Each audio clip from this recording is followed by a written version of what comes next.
ಇನ್ನು ಮಂಗಳೂರಿನಲ್ಲಿ ಬಂಟ್ವಾಳದಲ್ಲಿ ಒಂದು ಕೊಲೆ ಆಯಿತು. ಅದಾದ ನಂತರ ಅನೇಕ ರೀತಿಯಾದಂತಹ ಗಲಾಟೆಗಳು ನಡೆಯಕ್ಕೆ ಶುರುವಾಯಿತು. ರಸ್ತೆಯಲ್ಲಿ ಹೋಗೋ ಟೈಮಲ್ಲಿ ಅಂಗಡಿಗಳನ್ನು ಓಪನ್ ಮಾಡಿದರೆ ಶಟರ್ ಹಾಕಿಸಿ ಕಲ್ಲು ಹೊಡೆಯುವಂಥ ಕೆಲಸ, ಬಸ್ಸಿಗೆ ಹೊಡೆಯೋ ಕೆಲಸ. ಅದಾದಮೇಲೆ ಇವತ್ತು ಇನ್ನೊಂದು ರೀತಿಯಾಗಿ ರಾಜೀನಾಮೆ ಕೊಡಬೇಕು ಅಂತ ಹೇಳ್ಬಿಟ್ಟು ಫುಲ್ ಜೋರಾಗಿ ಮಾಡಿದ್ರು. ಆತು, ಜೋರಾಗಾಯ್ತು. 200 ಜನ ರಾಜೀನಾಮೆ ಕೊಟ್ರಂತೆ. ಯಾಕೆ ಕೊಟ್ಟರು, ಆ ರಾಜೀನಾಮೆ ಕೊಡೋದ್ರಿಂದ ಆಗೋದೇನು ಅರ್ಥ ಆಗಲಿಲ್ಲ. ಏನಾಯಿತು ಇವತ್ತಿನ ಬೆಳವಣಿಗೆ ಇಲ್ಲಿದೆ ನೋಡಿ. ಬಂಟ್ವಾಳದಲ್ಲಿ ಅಬ್ದುಲ್ ರಹಿಮಾನ್ ಹತ್ಯೆ ಪ್ರಕರಣ, ಮುಸ್ಲಿಂ ಮುಖಂಡರ ಸಭೆಯಲ್ಲಿ ಕೋಲಾಹಲ, ಭಾರೀ ಹೈಡ್ರಾಮದ ಬಳಿಕ ರಾಜೀನಾಮೆ. ದಕ್ಷಿಣ ಕನ್ನಡ ಜಿಲ್ಲೆಯ ಬಂಟ್ವಾಳದಲ್ಲಿ ನಡೆದ ಮುಸ್ಲಿಂ ಯುವಕ ಅಬ್ದುಲ್ ರಹಿಮಾನ್ ಬರ್ಬರ ಹತ್ಯೆ ಪ್ರಕರಣ ಕರಾವಳಿಯನ್ನ ಕೊತ ಅಂತ ಕುದಿಯುವಂತೆ ಮಾಡಿದೆ.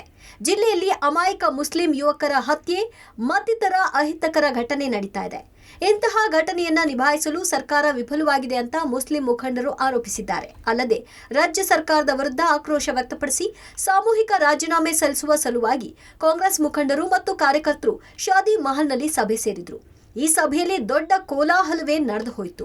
ದಕ್ಷಿಣ ಕನ್ನಡ ಜಿಲ್ಲಾ ಕಾಂಗ್ರೆಸ್ ಅಲ್ಪಸಂಖ್ಯಾತರ ಘಟಕ ಬೋಳಾರದಲ್ಲಿರೋ ಶಾದಿ ಮಹಲ್ನ ಸಭಾಂಗಣದಲ್ಲಿ ಸಭೆ ಕರೆದಿತ್ತು.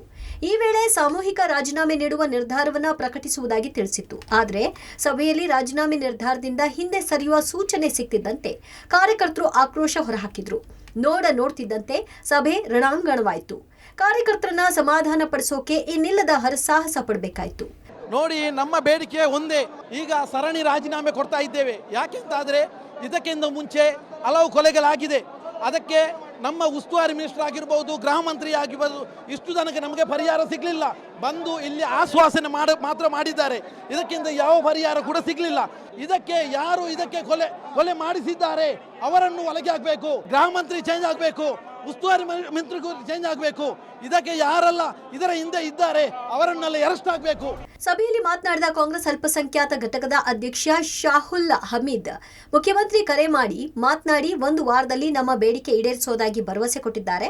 ಭರವಸೆ ಈಡೇರದಿದ್ರೆ ರಾಜೀನಾಮೆ ಕೊಡುವ ಎಂದಾಗ ಸಭೆಯಲ್ಲಿ ಕೋಲಾಹಲ ಉಂಟಾಯಿತು.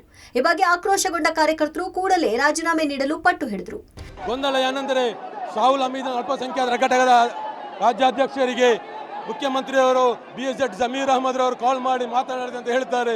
ಅವರ ಮೇಲೆ ನಮಗೆ ನಂಬಿಕೆ ಇಲ್ಲ, ನಂಬಿಕೆ ಹೋಗಿದೆ. ಕಳೆದ 1 ತಿಂಗಳಿನಿಂದ ಇಲ್ಲಿ ನಡೆದಿರುವ ಅಹಿತಕರ ಘಟನೆಗೆ ನೇರವಾಗಿ ಕಾಂಗ್ರೆಸ್ ಪಕ್ಷದ ಸರ್ಕಾರ ಹೊಣೆಯಾಗಿರುತ್ತದೆ.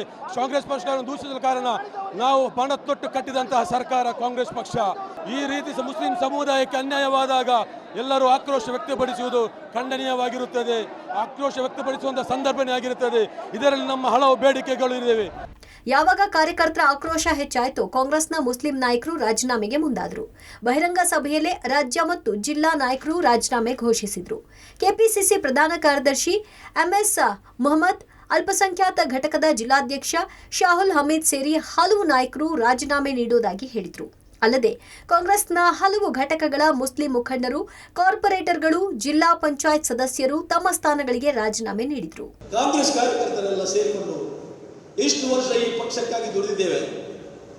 ಇನ್ನು ಈ ಸಾವುಗಳನ್ನು ನೋಡಿಕೊಂಡು ಸಹ ನಮಗೆ ನಾವಿನ್ನು ಮನೆಯಲ್ಲಿ ಬದುಕಲಿಕ್ಕೆ ಯಾವ ರೀತಿ ಉತ್ತರ ಕೊಡೋದು, ನಮ್ಮ ಹೆಂಡತಿ ಮಕ್ಕಳಿಗೆ, ನಮ್ಮ ಕುಟುಂಬಸ್ಥರಿಗೆ ಉತ್ತರ ಕೊಡಲಿಕ್ಕೆ ಸಾಧ್ಯ ಆಗುವುದಿಲ್ಲ. ನಾವು ನಿಮ್ಮೊಟ್ಟಿಗಿದ್ದೇವೆ, ರಾಜೀನಾಮೆ ಕೊಡ್ತೇವೆ ಅಂತೇಳಿ ನಿನ್ನೆನೇ ರಾಜೀನಾಮೆ ಪರ್ವ ಪ್ರಾರಂಭವಾಯಿತು. ಆದರೆ ಹೇಳಿದೆವು, ಸ್ವಲ್ಪ ನಿಲ್ಲಿ, ನಾವೊಂದು ನಿರ್ಧಾರಕ್ಕೆ ನಾಯಕರು ಬರ್ತೇವೆ. ನಾಳೆ ಒಂದು ನಿರ್ಧಾರಕ್ಕೆ ಬಂದು ನಾವೊಂದು ಪ್ರಕಟಣೆ ಮಾಡ್ತೇವೆ. ಅಲ್ಲಿವರೆಗೆ ತಾಯಿನಿಂದ ನಾನು ಕೇವಲ ಸಂದೇಶವನ್ನು ಬಿತ್ತಿದ್ದೆ. ದ್ವೇಷದಿಂದಲೇ ಅಬ್ದುಲ್ ರಹಿಮಾನ್ ಕೊಲೆ, ಪೊಲೀಸರ ಪ್ರಾಥಮಿಕ ತನಿಖೆಯಲ್ಲಿ ಬಯಲು. ಅಬ್ದುಲ್ ರಹಿಮಾನ್ ಬರ್ಬರ ಹತ್ಯೆ ಪ್ರಕರಣದ ತನಿಖೆಯನ್ನ ಪೊಲೀಸರು ಚುರುಕುಗೊಳಿಸಿದ್ದಾರೆ. ತಲ್ವಾರ್ ದಾಳಿ ವೇಳೆ ಅಬ್ದುಲ್ ಜೊತೆಗಿದ್ದ ಕಲಂದರ್ ಶಾಫಿ ನೀಡಿದ ಮಾಹಿತಿ ಆಧಾರದಲ್ಲಿ ಪೊಲೀಸರು ತನಿಖೆ ಮಾಡ್ತಾ ಇದ್ದು, ಅಬ್ದುಲ್ ರಹಿಮಾನ್ ಕೊಲೆಯನ್ನ ಹಳೆ ದ್ವೇಷದ ಹಿನ್ನೆಲೆಯೇ ಮಾಡಲಾಗಿದೆ ಅಂತ ಪೊಲೀಸರು ಹೇಳ್ತಿದ್ದಾರೆ. ಅಬ್ದುಲ್ ರಹಿಮಾನ್ ಮೇಲೆ 6 ಜನರ ತಂಡ ತಲ್ವಾರ್ ದಾಳಿ ನಡೆಸಿತ್ತು. ಕೊಳತ ಮಜಲಿನ ಬಾರ್ನಲ್ಲಿ ಮದ್ಯ ಸೇವಿಸಿ ಬಂದಿದ್ದ ದುಷ್ಕರ್ಮಿಗಳು 2 ಡಿಯೋ ಬೈಕ್ನಲ್ಲಿ ಮಾರಕಾಸ್ತ್ರಗಳೊಂದಿಗೆ ಬಂದಿದ್ರು. ಕೊಲೆ ಮಾಡಿದ ಬಳಿಕ ದುಷ್ಕರ್ಮಿಗಳು ಪರಾರಿಯಾಗಿದ್ರು. ಕೃತ್ಯದಲ್ಲಿ ಭಾಗಿಯಾಗಿದ್ದ 3ರನ್ನ ಪೊಲೀಸರು ಈಗಾಗಲೇ ವಶಕ್ಕೆ ಪಡೆದಿದ್ದಾರೆ. ಸದ್ಯ ಪ್ರತ್ಯಕ್ಷದರ್ಶಿ ಮತ್ತು ಗಾಯಾಳು ಕಲಂದರ್ ಶಾಫಿ ನೀಡಿದ ದೂರಿನನ್ವಯ ಎಲ್ಲ ಆಯಾಮಗಳಿಂದಲೂ ಪೊಲೀಸರು 5 ತಂಡಗಳಲ್ಲಿ ತನಿಖೆ ನಡೆಸುತ್ತಿದ್ದಾರೆ. ಬಂಟ್ವಾಳದಲ್ಲಿ ಅಬ್ದುಲ್ ರಹಿಮಾನ್ ಹತ್ಯೆ ಬಳಿಕ ಮಂಗಳೂರಿನ ಹಲವೆಡೆ ಯುವಕರ ಗುಂಪು ದಾಂಧಲೆ ನಡೆಸುತ್ತಲೇ ಇದೆ.